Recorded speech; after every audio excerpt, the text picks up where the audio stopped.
Salawat dan salam yang diucapkan kepada Rasulullah sallallahu alaihi wasallam. Contoh, saya sebut, bila kita sebut sallallahu alaihi wasallam, kita kena juga jawab sallallahu alaihi wasallam.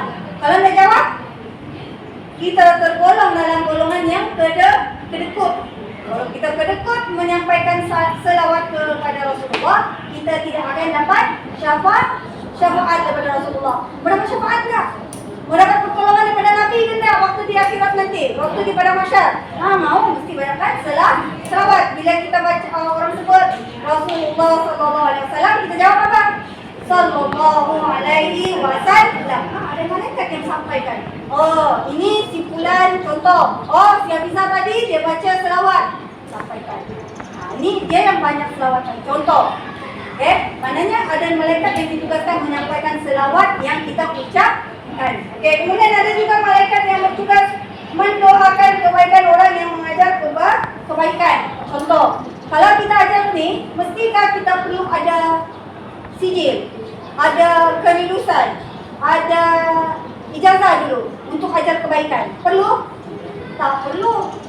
Benda mudah. Kalau kita, walaupun kita dah sekolah, bolehkah tidak kita ajar perkara baik? Boleh. Apa contohnya? Contoh kita pandai masak. Kita ajar orang memasak, itu juga satu kebaikan.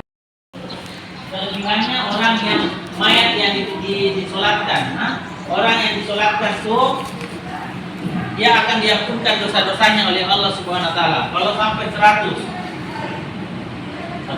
orang.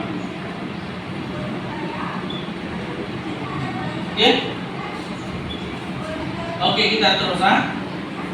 Dari Abdullah bin Abbas radhiyallahu anhu, Rasulullah sallallahu alaihi wasallam bersabda, apabila seorang muslim meninggal dunia lalu jenazahnya disolatkan oleh 40 orang muslim yang tidak musyrik, maka Allah akan memakbulkan doa mereka terhadap jenazah tersebut. Inilah dia fadilahnya kalau kita meninggal di Mekah. Sebab kalau meninggal di Mekah, kalau kita pergi umrah nih, setiap sudah sembahyang fardu ada saja sembahyang jenazah. Siapa itu orang yang meninggal yang pergi umrah itulah. Disembahyangkan beribu-ribu orang. Padahal Rasul kata 40 pun dia punkan sudah dosanya. Kalau beribu orang, bayangkan kalau di Mekah masa haji dia meninggal, ratusan ribu orang solatkan dia, subhanallah. Syurga tempat kembalinya. Tapi jangan pula kau pergi haji, kau pergi potong leher kau. Tidak betul. Semata-mata mana itu tidak boleh juga. Nanti tiba-tiba ini jangan selatkan setelah dia bunuh dirinya. Mati konyol langkah di sana. Niat mau disembayangkan ternyata dia disembayangkan. Kalau tidak sampai 40 orang, bagaimana Ustaz? Kalau tidak sampai 40 orang, yang penting doakan ya. Semoga diampunkan dosanya lah. Tapi paling kalau 40 orang lah. Dan cara menyembayangkannya tidak macam biasa. Dia satu sok ke paling kurang 3 dan dia paling kurang 3 sok, yaitu susun di belakang itu 3. Dia ada rukuknya, ada sujud.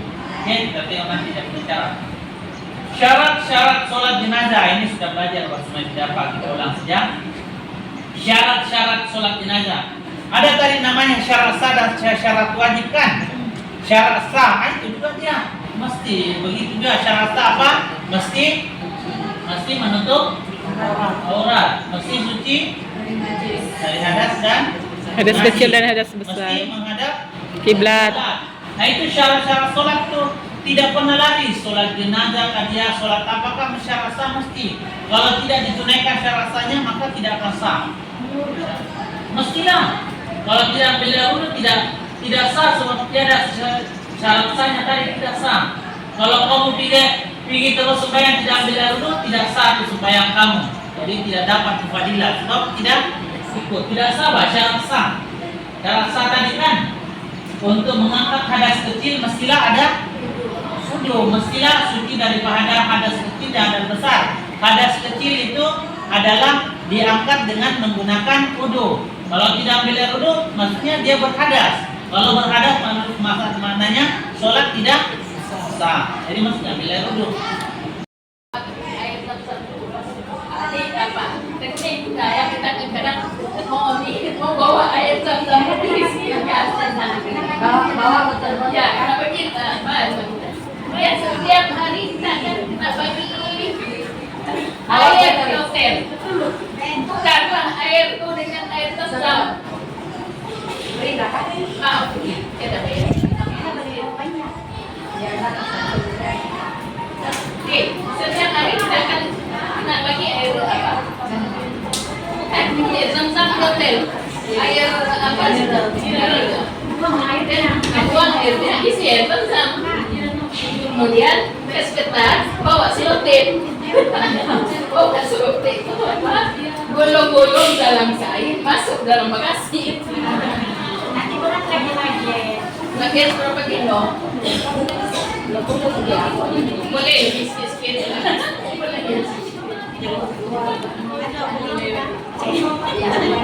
di sana puas-puas lah, puas-puas minum, mandi, siram-siram badan apa. Kemudian bila di sana kita banyakkanlah beristighfar, bersalawat, bacalah doa mana yang dapat. Semoga Allah memberkati.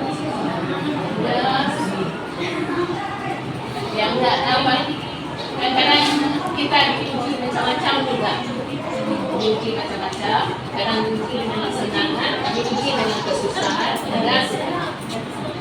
jadi kita bersyukur kepada Allah, semoga Allah melindungi selalu kita dari segala itu. Oke, kemudian bila kita buat tawaf wada, masuk hotel, tidak boleh kita berkata beli apa-apa pun tidak boleh. Teruslah naik bus untuk pergi di Madinah nanti naik bus kan atau naik tren? Naik bus. Oke, naik bus 6 jam juga tuh. Oke. Kalau tren 1 jam setengah aja. Cinta Ais. Sekarang ulang sebab ada permintaan. Ya, oke.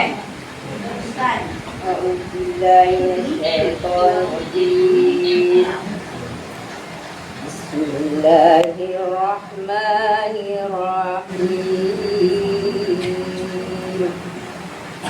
Wasduha wal laili idza saja ma wadda'aka rabbuka wa ma qala walal akhiratu khairul laka minal ula walasawfa yu'tika rabbuka fatarda alam yazidka yatiman fa'awa wa wajadaka dhalan fahada wa wajadaka 'ailan fa'awana fa'ammal yatima fala taqhar wa ammas sa'ila fala tanhar wa amma bi'ni'mati rabbika fahaddis. Sadaqallahul azim. Sadaqallahul azim. Masya Allah. Tabarakallah. Barakallah fikum. Alhamdulillah, bacaan yang baik. Oke, itu versi taranumnya. Kalau versi